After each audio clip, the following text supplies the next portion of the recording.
Good afternoon. देखेंगे हम लोग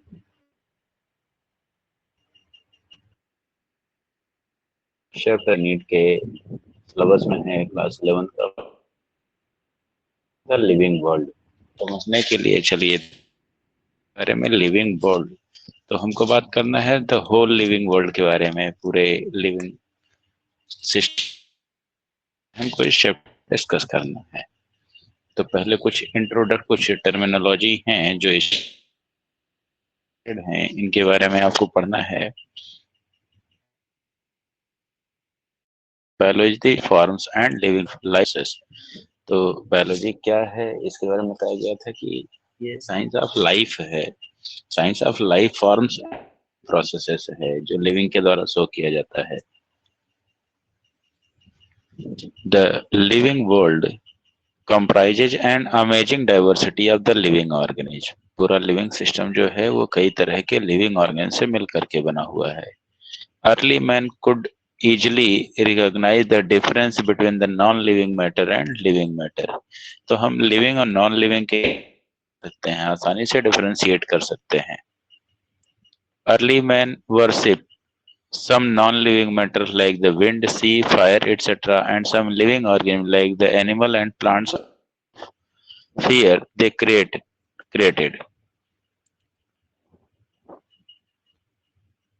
तो जो भी लिविंग ऑर्गेनिज्म है like the animal and plants, इन्हीं के द्वारा जो है कई सारे नॉन लिविंग मैटर जो है फॉर्म हुए हैं या बने हैं या वरदान स्वरूप इनको मिले हैं, जैसे कि विंड है, सी है, एक्सेट्रा। Living organism share the similarity among themselves both horizontally and. जो लिविंग ऑर्गेनिज्म होते हैं वो आपस में काफी सिमिलरिटी शो करते हैं। Ernst Mayr and Ernst Mayr, the Harvard University evolutionary biologist, is known as the Darwin of 20th century। देखिए ये टोटली आपके एनसीईआरटी के जो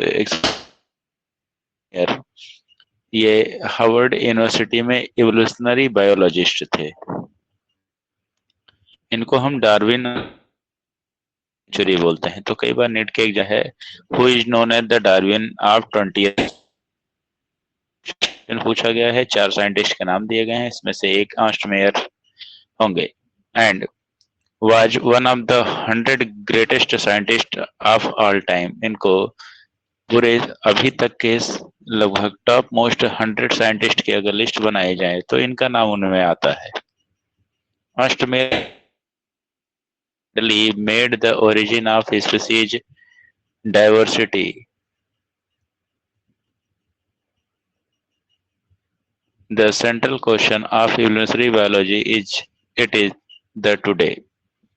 अब देखेंगे अगला जो है आपका टॉपिक है, हम बेसिकली इसमें लिविंग के बारे में डिस्कस कर रहे हैं। तो यहाँ पे हम बात करने जाएंगे व्हाट इज लिविंग। लिविंग होता क्या है, इसको समझने के लिए देखते हैं। The organism which exhibit growth, reproduction, response, metabolism, self replication, self organisation,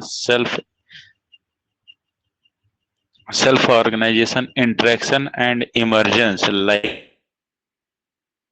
the living organ को कंसीडर करेंगे जो ये सभी फीचर्स को शो करता हो, लाइक द ग्रोथ है, रिप्रोडक्शन है, response, metabolism, self organisation, interaction, emergence like feature. भाई वन हम सबके बारे में है growth. All living organ shows growth. सभी लिविंग ऑर्गन जो है वो ग्रोथ शो करते हैं। ग्रोथ क्या होता है? ग्रोथ जो होता है that is increase in mass and number. या तो मास इंक्रीज कर जाए या फिर नंबर इंक्रीज कर जाए। The twin characteristic of growth are increase in mass and increase in number of the individual. ये टोटली आपकी एनसीईआरटी की लाइन है जिसमें दिया गया है कि ग्रोथ के 2 कैरेक्टर होते हैं बस। पहला growth that means increase in mass, या तो साइज बड़ा हो जाए, मास इंक्रीज कर जाए, या फिर इंडिविजुअल का नंबर इंक्रीज कर जाए। अब multi cellular organism grow by the cell division. एक मल्टी सेलुलर ऑर्गेनिज्म कैसे ग्रोथ शो करता है? By the process of cell division. जब उसमें सेल डिवीजन होता है तो वो ग्रोथ शो करता है।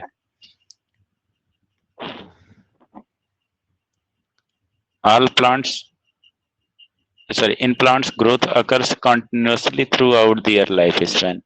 जैसे एनिमल में एक सर्टेन लाइफ के बाद जो है ग्रोथ स्टॉप हो जाती है, लेकिन प्लांट्स में ये ग्रोथ जो है उनके पूरे जीवन काल चलता रहता है, क्योंकि प्लांट्स जो है वो हमेशा ग्रो करते रहते हैं। Animals growth is seen only up to a certain age, एक सर्टेन टाइम पीरियड के लिए ही ग्रोथ देखा जा सकता है। इसके बाद ग्रोथ जो पॉसिबल हो पाता है एनिमल में वो just to replace the old cell and a dead cell, that means replacement के लिए जो है ग्रोथ होता है further. Unicellular organisms also grow in the size until they divide by cell division। जैसे यूनिसेलुलर ऑर्गन जो होते हैं वो कैसे ग्रोथ शो करते हैं, वो बाय द पहले तो उनके सेल साइज में ग्रोथ होता है, देन वो सेल डिवाइड करता है। तो सेल जो है जैसे ये साइज का है, जब इसमें ग्रोथ होगा तो सेल का साइज इंक्रीज कर जाएगा। तो आपने अभी पढ़ा increase in mass and number, या तो मास इंक्रीज कर जाए या नंबर इंक्रीज कर जाए, तब हम उसको ग्रोथ बोलेंगे। Also exhibit the growth, underline कर लीजिएगा कि नॉन लिविंग ऑर्गन जो होते हैं ये भी ग्रोथ शो करते हैं। Accumulation of material on the surface, इनके ऊपरी सतह पर क्या होता है, मटेरियल या सब्सटेंसेस डिपॉजिट हो जाते हैं। Example boulders and sand mount, जैसे पहाड़ की जो ऊंचाई होती है, कभी कभी आप सुनते हैं कि उस बढ़ गई है। बोल्डर्स मतलब बड़े साइज के पत्थर जो होते हैं, एंड सैंड माउंट मतलब रेत के टीले, एक जगह से दूसरी जगह जो है हवा के माध्यम से जाते हैं, तो उस टीले का साइज, रेत के टीले का साइज या सैंड माउंट का साइज जो होता है वो बढ़ जाता है। Growth is a permanent and irreversible increase in size of the living organism, generally accompanied by the change in weight। Underline कर लीजिए, growth is a permanent irreversible increase in size। तो ग्रोथ जो होता है ये इरिवर्सिबल होता है, that means irreversible increase in mass and number is known as growth. A dead organism do not, dead organ जो होता है वो ग्रोथ नहीं शो करता है, सिर्फ उसका डिग्रेडेशन होता है, वो डिके होता है। अबाउट अगला हमारा फीचर है एक्शन।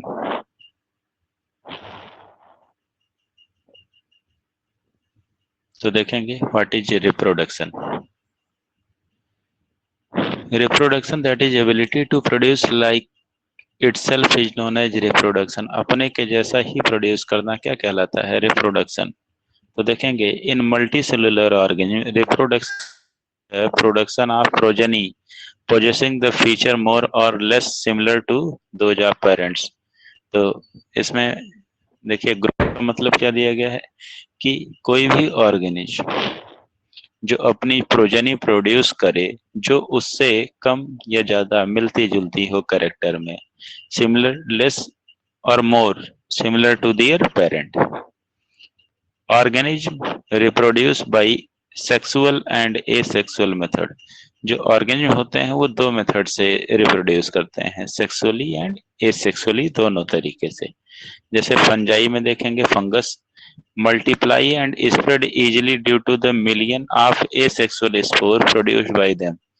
जैसे फंगस जो होता है कई मिलियन में spore produce, million of spore produce करता है, और ये स्पोर एक जगह से दूसरी जगह जाते हैं और वहां पर एक नए फंगस का फॉर्मेशन करते हैं। Lower organism like the yeast and hydra exhibit by budding. जैसे कुछ लोअर ऑर्गेनिज्म होते हैं, जैसे ईस्ट हो गया, खमीर जिसको आप बोलते हैं, एंड हाइड्रा जो सिलेंट्रेटा फाइलम से बिलोंग करता है। इन दोनों में जो है वो बडिंग होती है। जैसे ईस्ट जो होता है उसके बॉडी के ऊपर एक आउटग्रोथ निकलता है, ये अपने पेरेंट बॉडी से नरिशमेंट लेता है, इसको हम बोलते हैं बड। और ये बड जो होता है जब नरिशमेंट लेकर के साइज में बड़ा हो जाता है तो कुछ समय के बाद ये पेरेंट बॉडी से डीअटैच हो जाता है और एक नए ईस्ट का फॉर्मेशन करता है। This type of reproduction is known as the asexual reproduction. और एसेक्सुअल का टाइप होता है बडिंग, जो कि ईस्ट और हाइड्रा में पाया जाता है। Budding is a method of asexual reproduction in unicellular organism where new individuals develop from parents as an outgrowth of the mature organism. तो बडिंग होता क्या है? ये यूजुअली यूनिसेलुलर ऑर्गेनिज्म में देखने के लिए मिलता है और ये एसेक्सुअल रिप्रोडक्शन है, जिसमें क्या होता है, मैच्योर ऑर्गेनिज्म के बॉडी के ऊपर यानी पेरेंट बॉडी के ऊपर एक छोटा सा आउटग्रोथ निकलता है।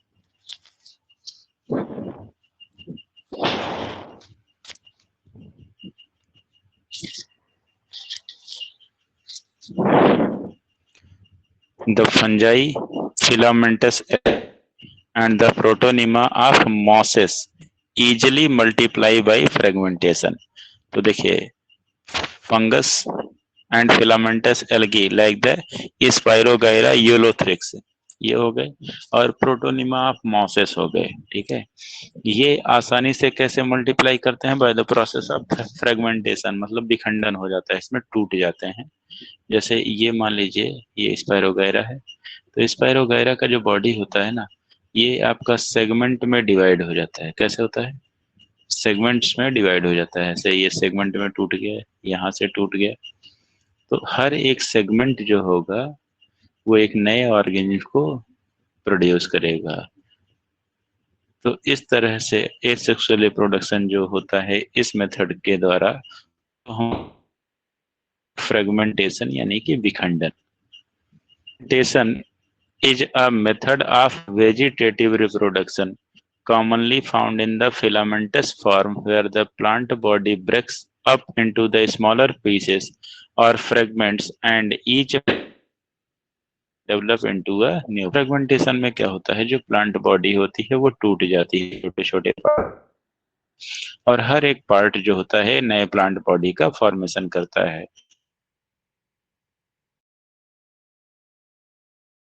प्रोडक्शन प्रोडक्शन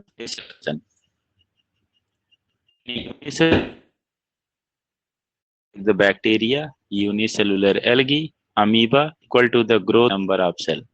तो जैसे जो यूनिसेलुलर ऑर्गेनिज्म होते हैं, जैसे अमीबा ले लीजिए, ग्रोथ होता है और रिप्रोडक्शन होता है, ये दोनों यहाँ पर एक ही टर्म होते हैं। जैसे फिजन हुआ, मान लीजिए एक अमीबा जो है दो डॉटर अमीबा का फॉर्मेशन किया इसने, ठीक है, तो यहाँ पे एक सेल से जब दो सेल का फॉर्मेशन होता है तो ये सेल डिवीजन भी कहलाता है। One cell converted into two daughter cells by the process of mitosis. लेकिन यहाँ पे बाइनरी फिजन होता है, द्विविखंडन बोलते हैं इसमें। ये दो हिस्सों में टूट जाता है और हर एक पार्ट एक नया अमीबा का फॉर्मेशन करता है। तो यहाँ यूनिसेलुलर ऑर्गेनिज्म के केस में यहाँ देखिए नंबर इंक्रीज किया तो ये ग्रोथ कहलाया, increase number of the cell is known as growth. लेकिन यहाँ अमीबा से दो अमीबा भी बन गए, ठीक है। तो रिप्रोडक्शन में अभी डेफिनेशन आपने पढ़ा, production of young one like itself, मतलब नए संतान की उत्पत्ति करना अपने के जैसे ही, तो वो क्या कहलाता है? रिप्रोडक्शन। तो यूनिसेलुलर ऑर्गेनिज्म के केस में हम ग्रोथ और रिप्रोडक्शन में डिफरेंशिएट नहीं कर सकते हैं।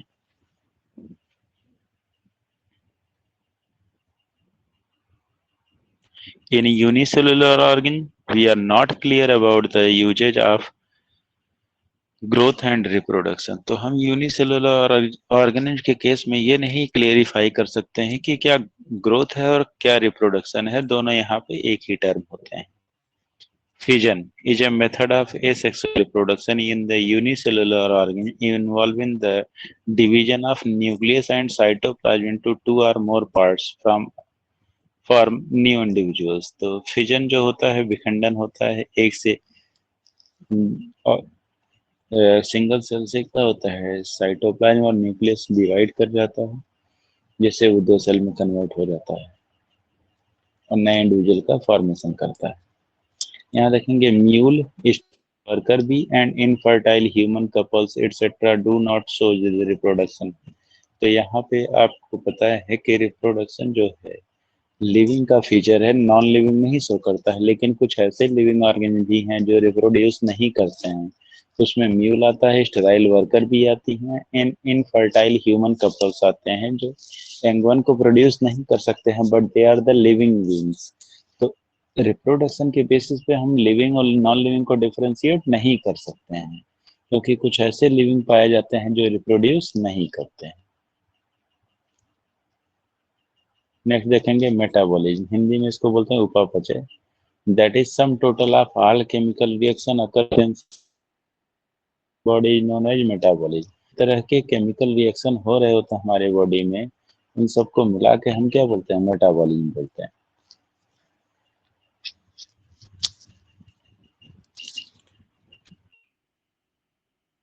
Are made up of chemical, सभी लिविंग ऑर्गेनिज्म के हैं। देखिए यहाँ मैं आपको जो चैप्टर पढ़ा रहा हूँ ये भाई लाइन बाय लाइन में एनसीईआरटी ही आपको पढ़ा रहा हूँ। The chemicals in the living organism are constantly being made and changed into the some other biomolecules। तो हमारे बॉडी के अंदर लगातार केमिकल बनते रहते हैं और एक केमिकल फॉर्म से दूसरे केमिकल में कन्वर्ट होते रहते हैं। These conversions are chemical reaction or metabolic reaction। तो इन्हीं कन्वर्जन को हम केमिकल रिएक्शन या फिर मेटाबॉलिक रिएक्शन बोलते हैं। The sum of all chemical reaction occurring in the body of a living organism is metabolism। तो जितने भी तरह के केमिकल रिएक्शन होते हैं उनका सम टोटल जो होता है वो क्या कहलाता है, मेटाबॉलिज्म। नॉन लिविंग ऑब्जेक्ट, तो नॉन लिविंग ऑब्जेक्ट के द्वारा मेटाबॉलिज्म नहीं शो किया जाता है। Cellular organisation of the body requires for the metabolism is the defining feature of life forms। तो हर एक लिविंग ऑर्गेनिज्म के लिए जो है मेटाबॉलिज्म जो है ये जरूरी है, तो इसलिए मेटाबॉलिज्म को हम जो है डिफाइनिंग प्रॉपर्टी मानते हैं लिविंग का।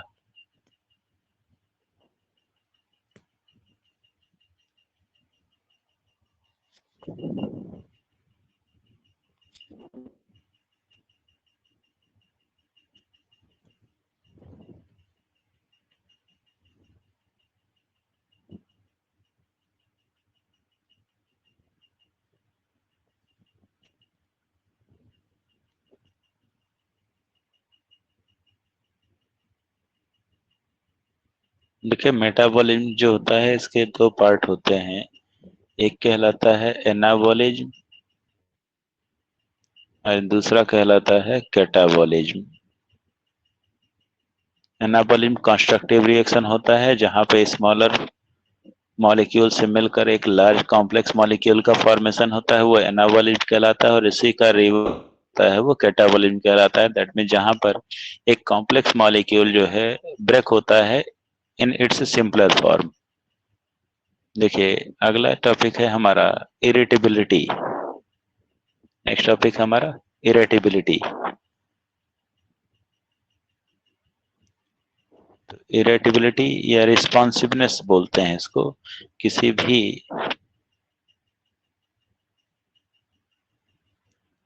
स्टिमुलस के प्रति रिस्पॉन्स करना।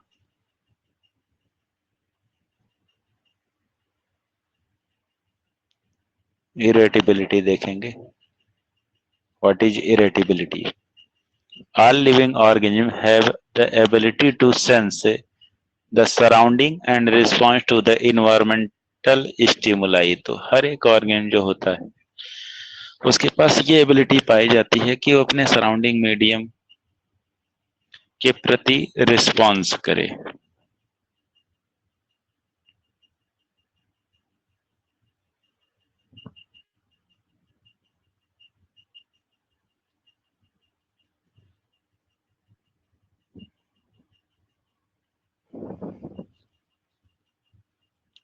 The ability of an organism to show response to the environmental stimuli is called the irritability। ठीक है, कोई भी ऑर्गन जो अपने इन्वायरमेंटल स्टिमुलस के प्रति रिस्पॉन्स करता हो वो क्या कहलाएगा, वो ये फीचर जो है इरिटेबिलिटी कहलाता है। Photo reproduction in seasonal breeders both plant and animals. तो जैसे एक्सटर्नल स्टिमुलाई की, इन्वायरमेंटल स्टिमुलाई की बात करें तो उसमें फोटो पीरियड होता है, that mean duration of light. ये प्लांट और एनिमल दोनों को अफेक्ट करता है। जैसे कुछ सीजनल ब्रीडर्स होते हैं, एक पर्टिकुलर सीजन में ही ब्रीडिंग शो करते हैं, तो ऐसा डिपेंडेंसी उनका जो है वो फोटो पीरियड की वजह से होता है। तो ऐसे ऑर्गेनिस्ट को हम क्या बोलते हैं? सीजनल ब्रीडर बोलते हैं। Consciousness is the ability to sense the surrounding. तो यही इरेटेबिलिटी जो है, यही इसी का एक फॉर्म है कॉन्सियसनेस, मतलब अपने आसपास के सराउंडिंग के प्रति रिस्पॉन्स करना, उसको समझना क्या कहलाता है?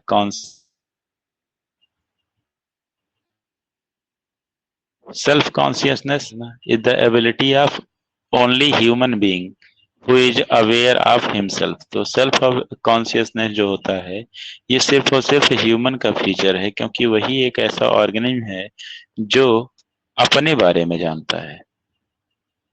The brain dead patient has no self consciousness but still living. तो जैसे ब्रेन डेड कंडीशन कब होती है? कोमा में। जो पेशेंट कोमा में होता है उसको हम ब्रेन डेड बोलते हैं। तो ना ही उसको हम लिविंग कंसीडर कर सकते हैं, ना ही डेड, लेकिन वो स्टिंग लिविंग कंडीशन में ही पाया जाता है।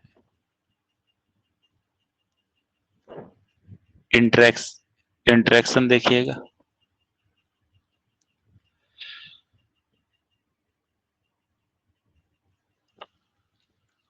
Properties of tissue are not present in the constituents of cell but arises as a result of interaction among the constituent cell।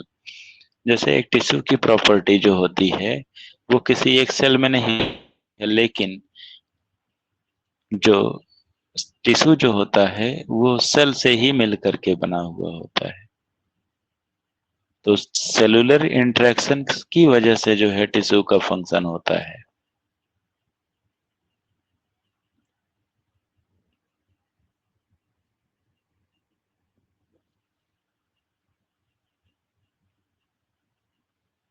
Next देखेंगे diversity in the living world. The number of species that are known and described ranges between the 1.7 to 1.8 million.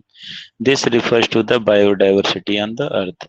अगर हम biodiversity, bio का मतलब होता है living, T का मतलब होता है विविधता, मतलब इस अर्थ पर कितने तरह के लिविंग ऑर्गेनिज्म पाए जाते हैं। तो अगर हम उनकी बात करें तो उनकी संख्या लगभग जो एस्टिमेटेड है, हमको पता है वो 1.7 टू 1.8 मिलियन है, मतलब 17 से 18 लाख, जिसमें से अगर 1.7 मिलियन ही मान लें, 1 मिलियन में आपके पास 1.2 मिलियन जो है वो एनिमल्स हैं, और 0.5 मिलियन जो है ये प्लांट्स हैं। That are the non species. ये ऐसी नॉन स्पीसीज हैं जिनके बारे में हम जानते हैं, नॉन स्पीसीज इसीलिए बोले। नेक्स्ट देखेंगे identification. Determining weather a collected organism is entirely new or already known is called the identification। जैसे मान लीजिए कि हम कोई ऑर्गेनिज्म को खोजते हैं, तो चाहे वो ऑर्गेनिज्म नया ही क्यों ना हो या ऑलरेडी नोन हो या पुराना हो, तो उसकी पहचान करना क्या कहलाता है? आइडेंटिफिकेशन कहलाता है।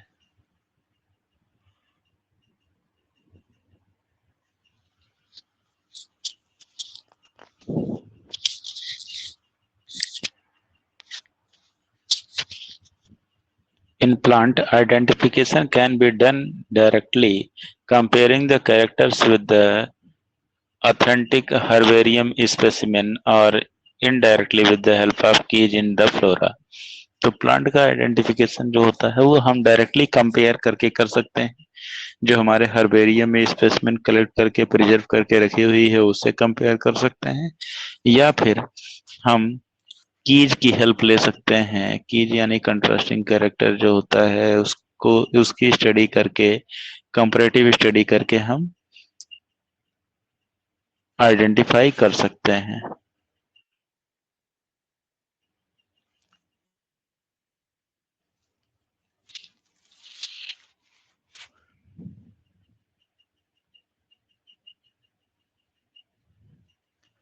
नेक्स्ट देखेंगे नॉमनक्लेचर। नॉमनक्लेचर क्या होता है? जैसे किसी भी ऑर्गन या ऑर्गन्स को साइंटिफिक नेम प्रोवाइड करना ही क्या कहलाता है? नॉमनक्लेचर कहलाता है। तो देखेंगे, providing a scientific name to an identified organism is called the nomenclature. Gaspard Bauhin in introduce the binomial nomenclature. Underline कर लीजिएगा, इनका नाम आपको बुक में नहीं मिलेगा, बट बॉहिन गैस्पार्ड एक साइंटिस्ट थे, इन्होंने बाइनॉमियल नॉमनक्लेचर को इंट्रोड्यूस किया था। लेकिन इसको पॉपुलराइज और पब्लिसाइज जो है वो कैरोलस लिनियस ने किया था। तो देखेंगे, Carolus von Linnaeus popularised the binomial nomenclature. इन्होंने इसको प्रख्यात किया। Scientific name are given to the plant based on the agreed principle and criteria provided in International Code for the Botanical Nomenclature (ICBN). किसी भी प्लांट का जो नाम होता है वो इसी रूल के अकॉर्डिंग दिया जाता है, जिसको कई सारे साइंटिस्ट ने मिलकर के बनाया है। That is ICBN, international code for botanical nomenclature, या international code of botanical nomenclature.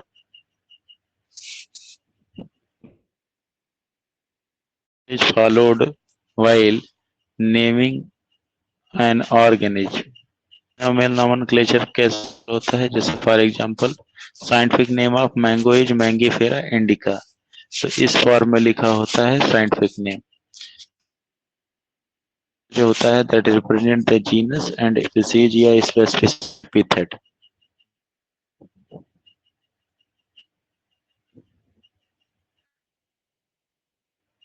Rules of ICBN देखिएगा, इंटरनेशनल कोड फॉर बोटनी के क्या क्या रूल।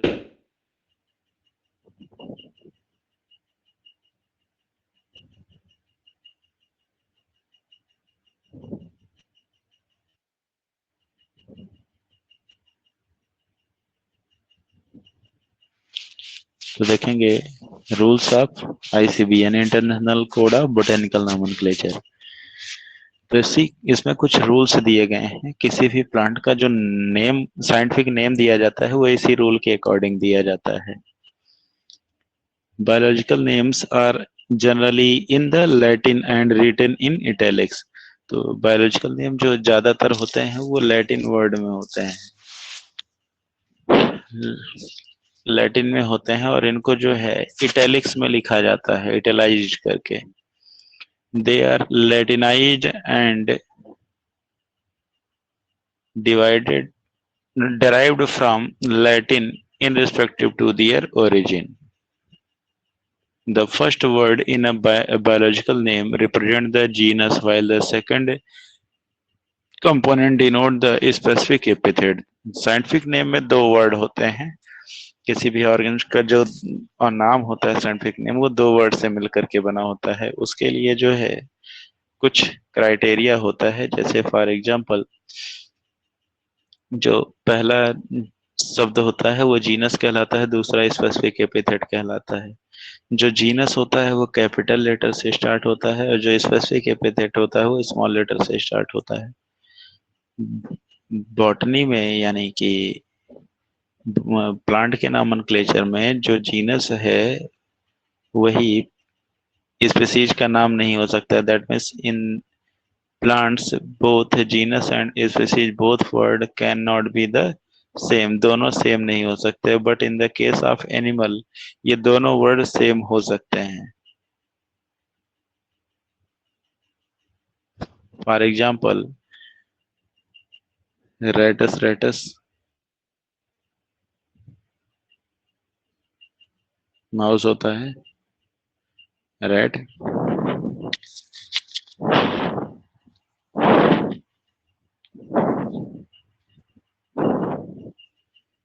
एंड नाजा नाजा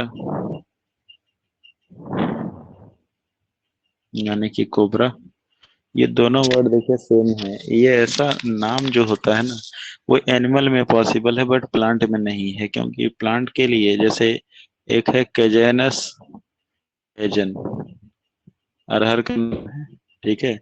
तो पहले कैजेनस कैजेनस था इसका, फिर बाद में रूल आया कि नहीं, जो प्लांट का नाम होता है उसमें दोनों वर्ड सेम नहीं हो सकते हैं, तो इसलिए बाद में इसका नाम कैजेनस कैजेनस से बदल कर क्या कर दिया गया, कैजेनस कैजन कर दिया गया।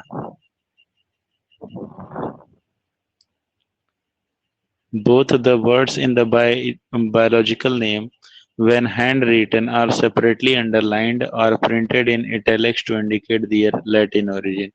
अगर आप कंप्यूटराइज प्रिंट कर रहे हैं तो उस केस में जो किसी भी ऑर्गेनिज का साइंटिफिक नेम होता है उसमें दो वर्ड होते हैं और उनको इटैलिक्स में लिखा होना चाहिए, इटलाइज्ड होने चाहिए। बट अगर आप हाथ से लिखते हैं किसी भी ऑर्गेनिज का साइंटिफिक नेम तो दोनों वर्ड को यानी जीनस और स्पीशीज दोनों वर्ड को आप क्या करेंगे, सेपरेटली अंडरलाइन करेंगे, अलग अलग अंडरलाइन करेंगे।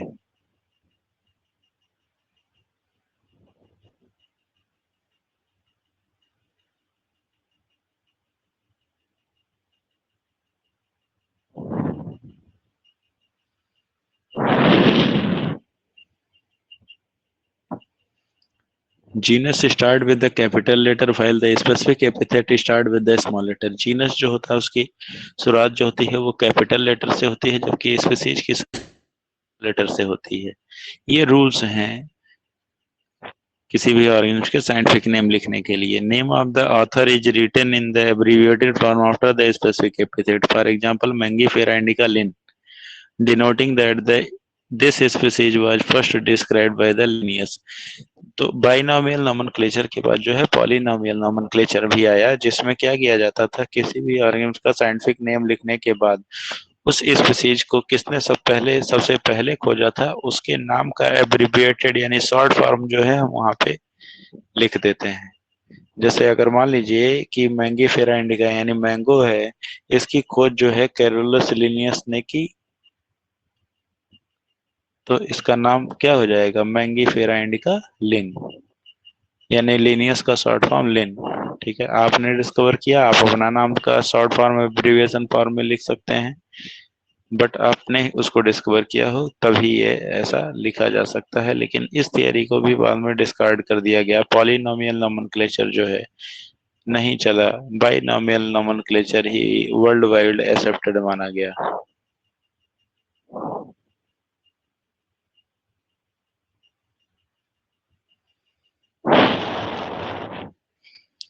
नेक्स्ट फीचर है हमारा classification.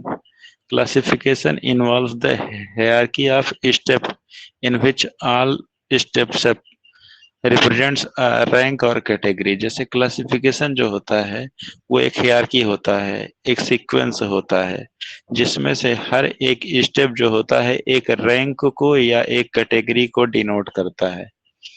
All categories together constitute the taxonomical hierarchy. सभी कैटेगरी मिल करके टैक्सोनॉमिक हायरार्की का गठन करती हैं। Each category represent a rank in the taxonomic hierarchy and it called as taxon. तो हर एक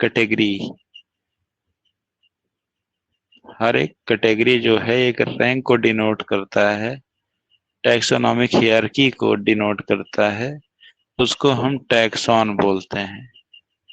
जैसे किंगडम क्या है, टैक्सॉन है, फाइलम टैक्सॉन है, लेकिन किंगडम जो है ये लार्जेस्ट टैक्सॉन है और स्मॉलेस्ट टैक्सॉन जो हमारा होता है वो स्पीसीज होता है।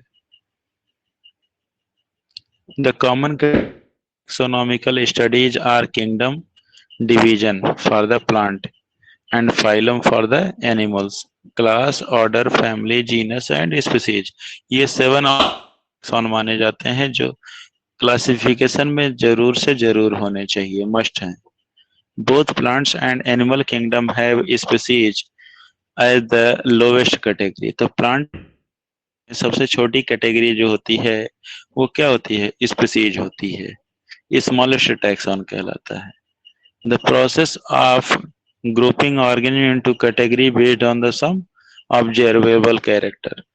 तो ऑर्गेनिज्म को उनके कैरेक्टर के बेसिस पे एक ग्रुप में रखना क्या कहलाता है, classification. This process of classification is taxonomy. इसी प्रोसेस को हम टैक्सोनॉमी भी बोलते हैं। The basic components of taxonomy are characterization, identification, nomenclature and classification. तो ये both four word, characterization, identification, nomenclature and classification.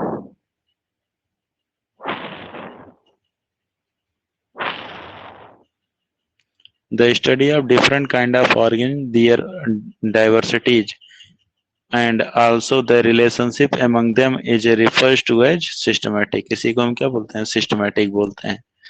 The publication of Linnaeus is Systema Naturae। Underline कर लीजिएगा, लिनियस की पब्लिश्ड बुक का नाम या पब्लिश का नाम पूछा जाता है, जिसको हम क्या बोलते हैं, सिस्टमा नेचुरी। उन्होंने टर्म दिया था अपने पब्लिकेशन को, एक वर्ड, एक नाम दिया था, उसको हम सिस्टमा नेचुरी कहते हैं। Systematics also consider evolutionary relationship between the organ. तो सिस्टमेटिक से हम एवोल्यूशनरी रिलेशनशिप का पता लगा सकते हैं ऑर्गेन्स के बीच में। नेक्स्ट है आपका टैक्सोनॉमिक कैटेगरी। तो there are 7 taxonomic category, that is सबसे छोटे से सबसे बड़े की तरफ हम चलेंगे। तो सबसे छोटा है आपका स्पीसीज, दूसरा है जीनस, तीसरा है फैमिली,